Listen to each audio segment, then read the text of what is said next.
Hello and welcome to Happy Horror Time. My name is Matt Emmert, and sitting next to me is Tim Murdoch. It's Tim Murdoch, dressed as Jason Voorhees. Jason Voorhees. Jason. Is my hair messed up from the mask? Your hair looks incredible, Tim, as always. And the reason Tim is dressed as Jason is because in this ranking video, in honor of the fact that just last weekend, we went to the 45th anniversary Friday the 13th convention called Crystal Lake Nightmares, Tim's ranking today is going to be the top 13 kills throughout the Friday the 13th film franchise. I can't wait to hear. I have not seen his list. I can't wait to see all 13.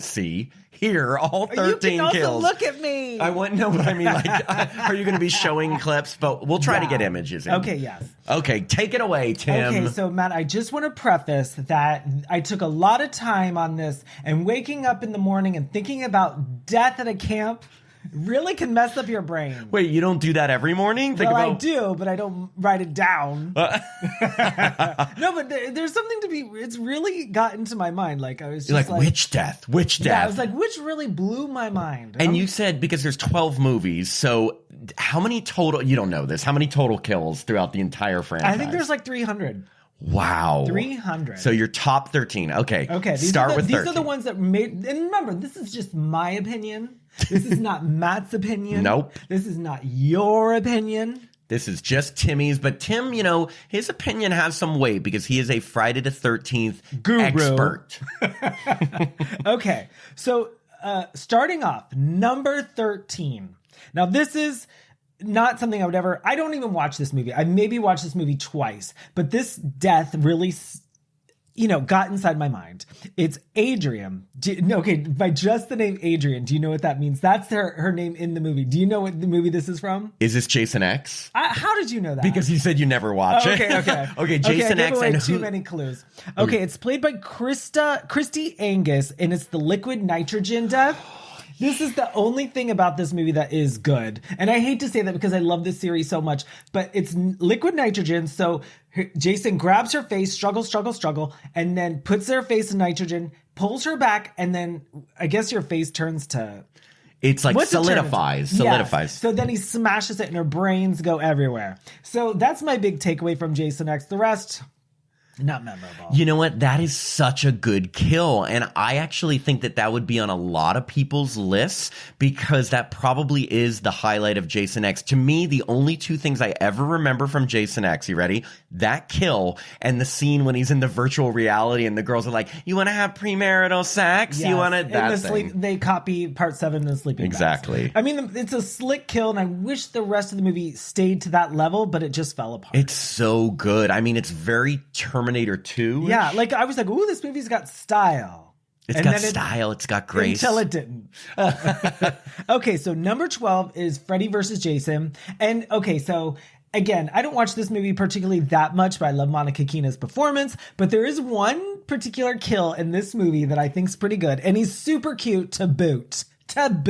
He should have been a horror hunk. Look for the horror hunk rankings that I did. Yes. Okay, so his name was Trey, played by Jesse Hutch, and his death is the one. Well, first off, he gets stabbed many times by Jason, like this. Here, wait, I'll reenact. do it on me. Oh, okay, like this.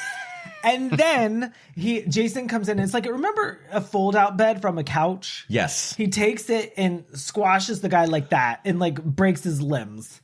Okay, this is the guy who's having sex with the girl, right? Right, and he's like, get out. He's an asshole, Yeah, right? he's And not great. yes, okay, I do remember that. It's like the back-bending kill on the bed. Yes, and I was like, okay, this is Friday the 13th. It was a very good level. And Jesse Hutch went on to do, I was going to say Valentine's. He went on to do Valentine's. He gave out Valentine's. No, Jesse Hutch went on to do Hallmark films. So check him out. I can see that. He's very good looking. The good looking love interest. Wait. From a small town who the businesswoman falls in love with and she goes home. Right. And then at the last minute, she's got to go home to do a business merger. Exactly. But then she decides, you know what? I would rather live in my small town with the best looking person on earth. Right. Love Jesse it. Hutch. Jesse Hutch. Also, okay. And he had like I was going to say a bitch name. Bitch. Trey. Trey is kind of like, it's an asshole. It's a douche name. Yeah, but yeah. yes, but he treated his girlfriend, the girl from Ginger Snaps, like total shit. Yes. Absolutely. So he deserved it. Okay, so number 11, I picked Axel. Okay, do you know what that's from?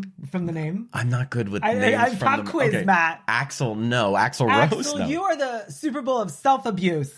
Oh my God, Axl, part 4, the opening, the not the nurse, but the morgue guy. Yes. Oh my God, okay, go. So his death, Axl, it's like, it's setting the tone for how vicious this film is, because it's the final chapter, and Joseph Zito really went there. So as a kid, this scene, I got this VHS tape, put it in, and this was like the first death, and it is like so, like, as a child, it blew my mind, because in addition, he takes like a hacksaw, and then so it doesn't quite get the job done. So Jason just takes his own bare hands and just turns his head all the way around. It's a practical effect, and it's amazing, and it's really good.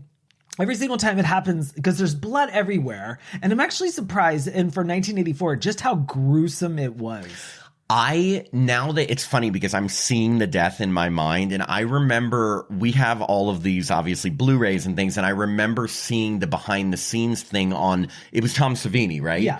Doing that effect. And they really do. I mean, when you see people get their necks cracked in movies, it's usually a quick, subtle this is huge and over the top, and it's like you see his neck pop out of his spine. And the blood goes everywhere, and that is so effective. I mean, just because Jason's hands are so bloody and messy, it's a messy kill. And this is Friday the 13th, the final chapter. Yes, part 1984. Perfect. Okay, so number 10 brings us to 1988, which Friday 13th Part 7, The New Blood. I don't know if you remember these. Like, it's so funny. Okay, I feel like I'm just doing names with you. Do you remember the name Judith? Judith Myers.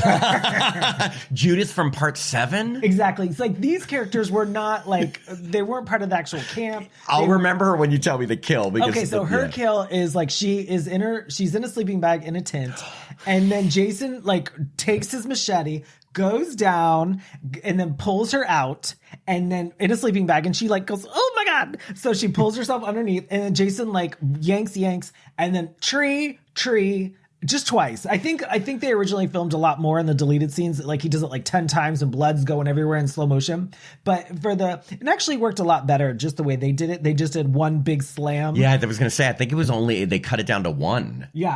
I was in the movie theater when I was, 11, and I saw this kill, and I remember hiding behind a Skittles box. That was my memory. Do you want to hear something funny? That would probably be my number 1 kill, only because, and I'm glad it made your top 10. I mean, barely. Number 10. But because it always stands out to me. When I think of Friday the 13th kills, of course, a million people have gotten macheted or decapitated or whatever. But like, pounded while in a sleeping bag was so creative. Wait, think about what you just said. Yeah, that You're could gross. go a different way.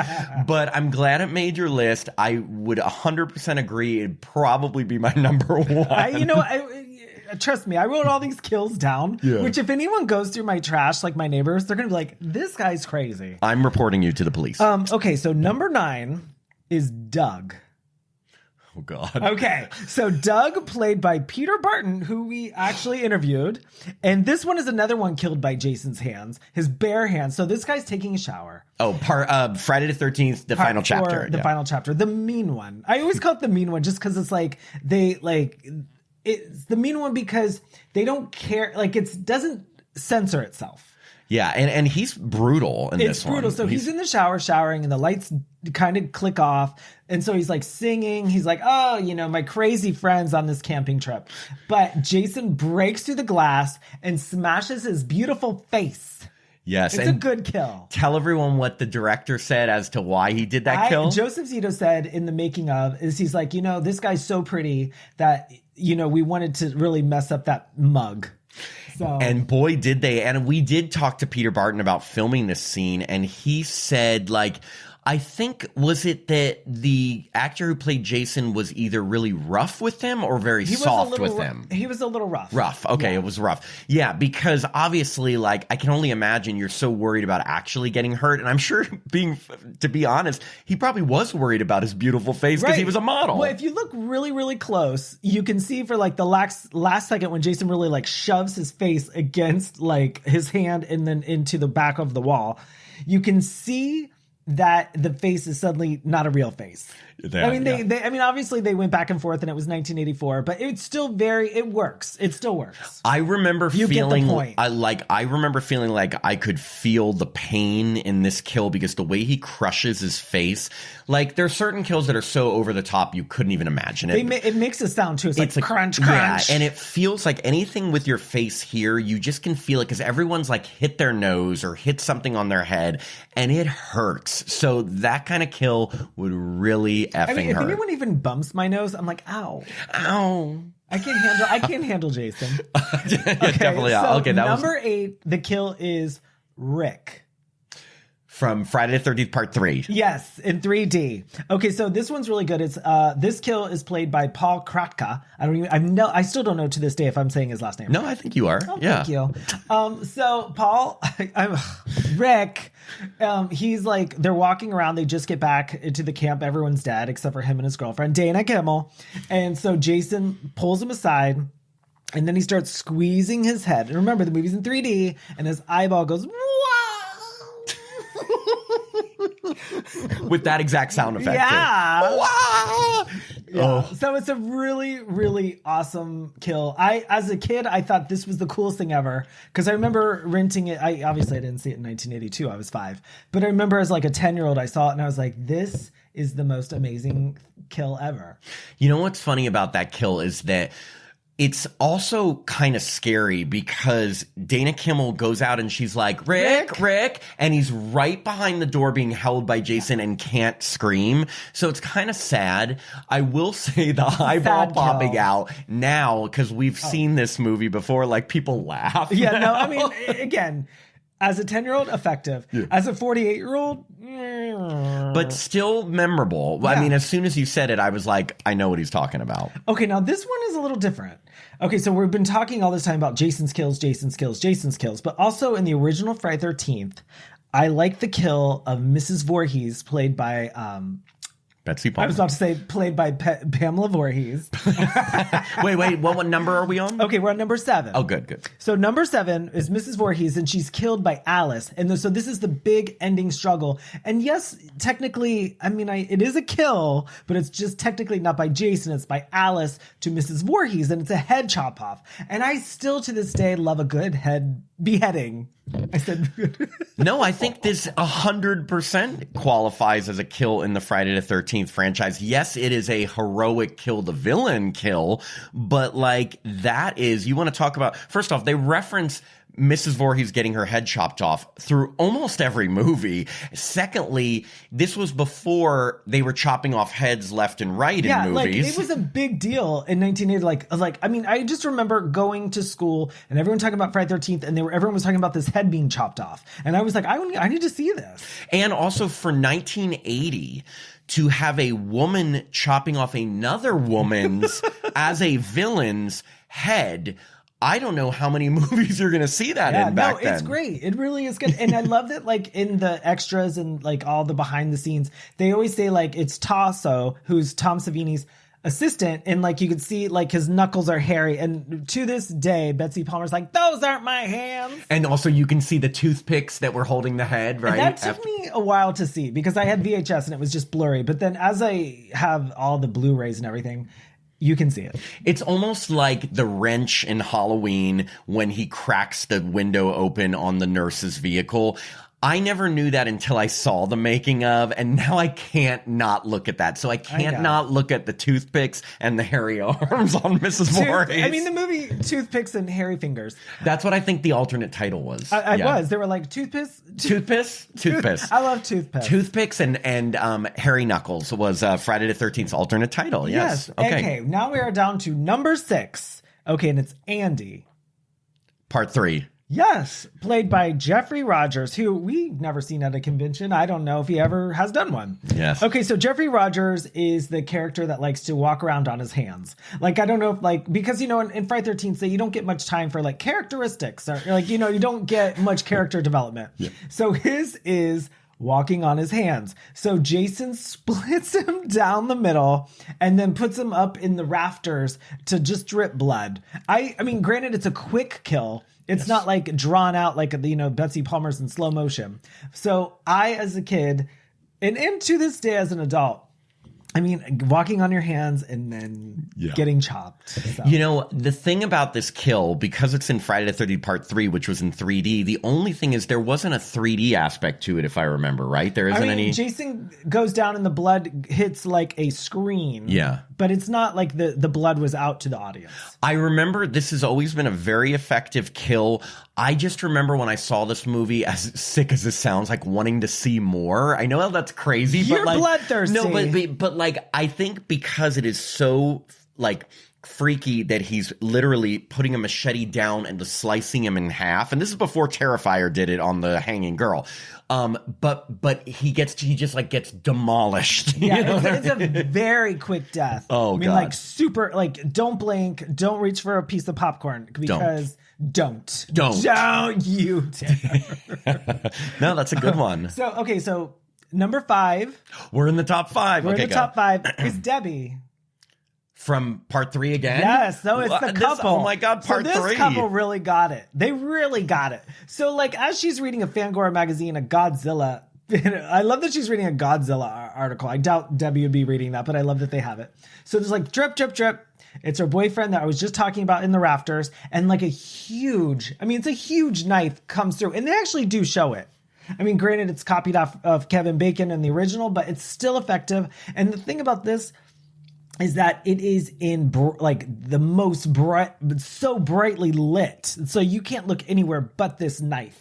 And like it's like shoved out there and you're just like, oh my goodness. And it goes through her chest, or not her neck, like right? It's like right here. Yeah, but it's like a machete. Whereas in Part 1, the Kevin Bacon kill, it was like an arrow type of thing that went through. It goes like back and forth. Yeah, now that's of course This one's scary quick. enough. This though is a full-on machete through her chest. Oh, was it a machete?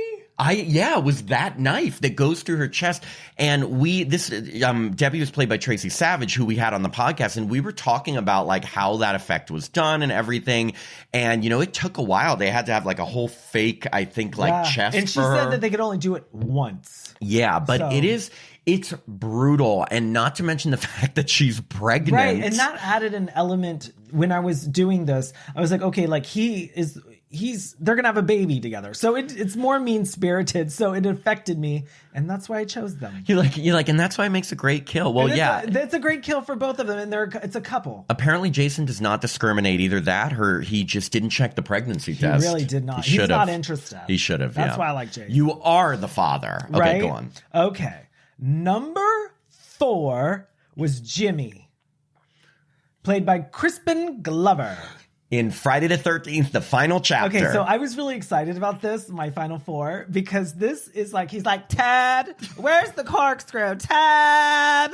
That's so good, and I always have Tim do that. Wait, and Tad. He's like, Tad. Anyway, I love it. And they have this weird like relationship of him and Lawrence Monason from the Last American Virgin. So like, was he dead at that point? Was Lawrence Monason dead? No, he dies like last or before the girl that was showering with Kevin. That's right. Yeah. He was watching a porn. He was a watching black and white old porn. Yeah. So like after he gets a corkscrew in the hand, and then he turns, and then he gets like a meat cleaver in his face, and he goes like, yeah, it's like but there's so much blood. He goes like, and then Jason takes him and then pens him against the door.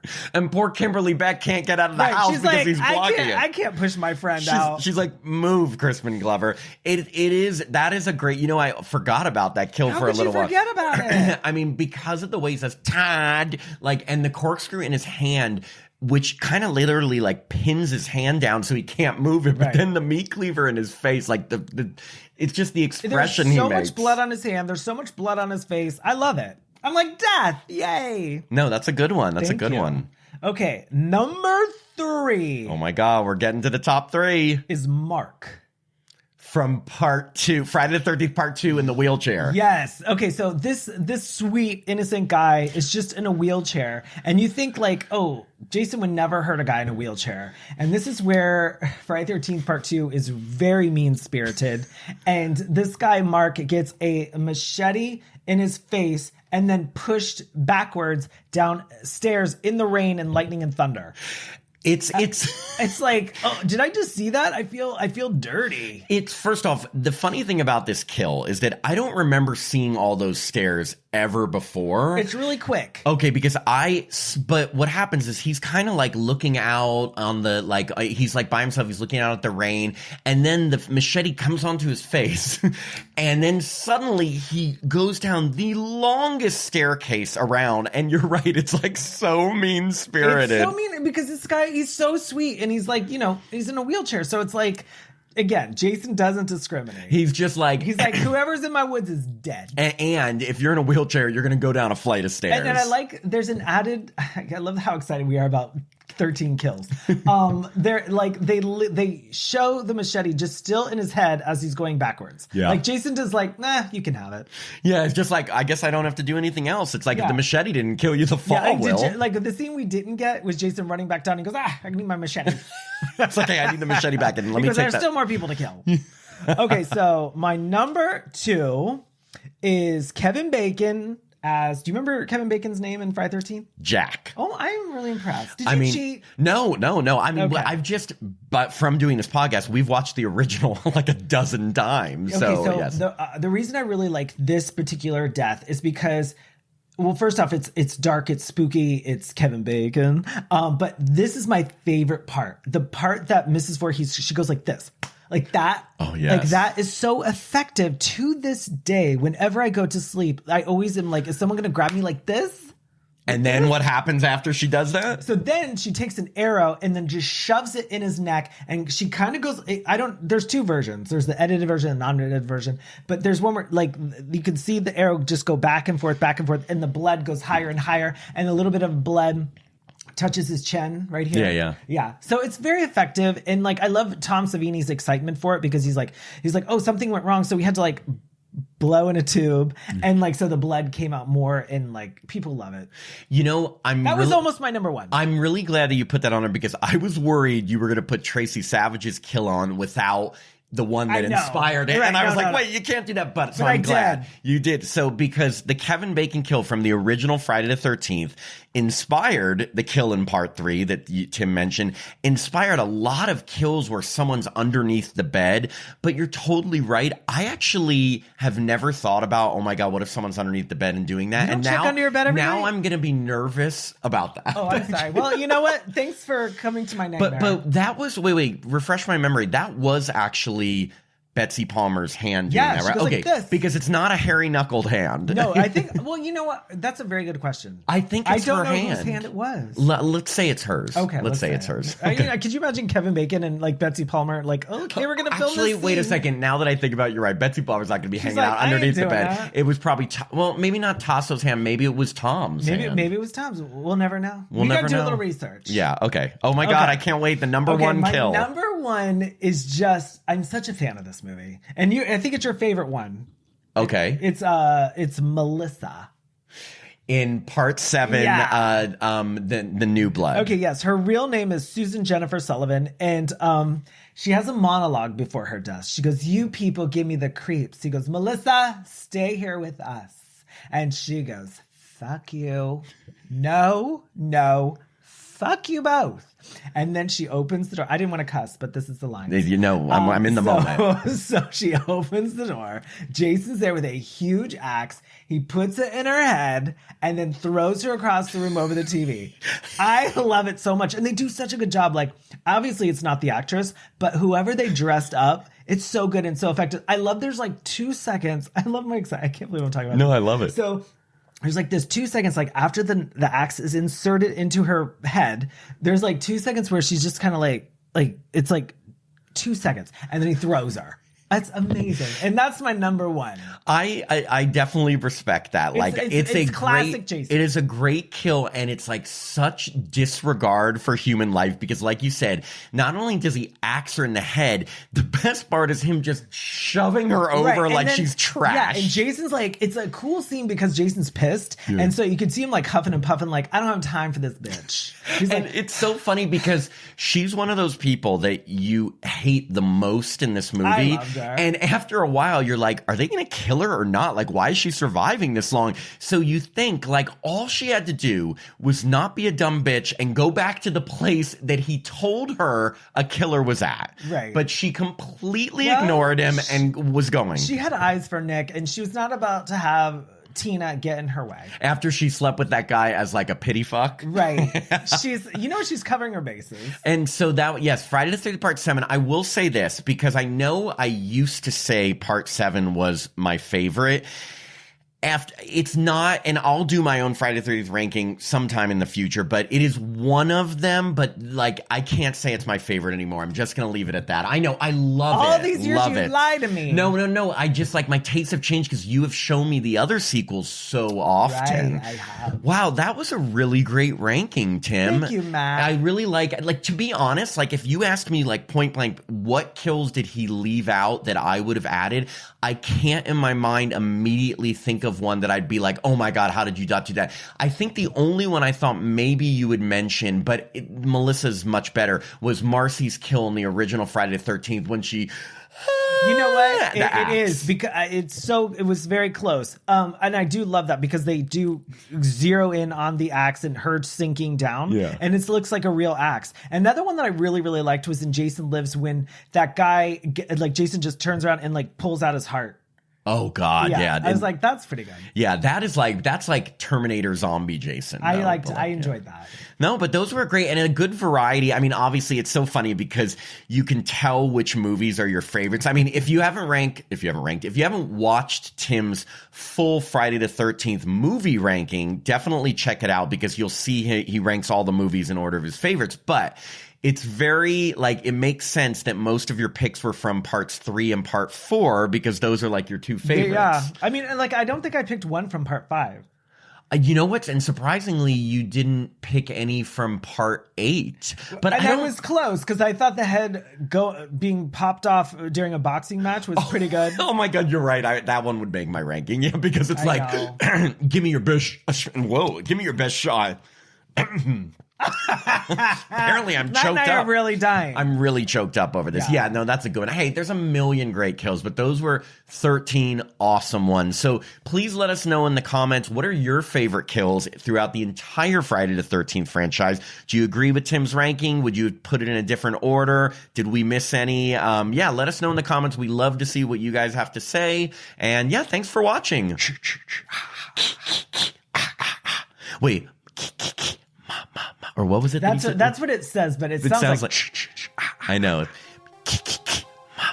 Harry Manfredini. Harry Manfredini. Okay, thanks everyone. Bye. Bye.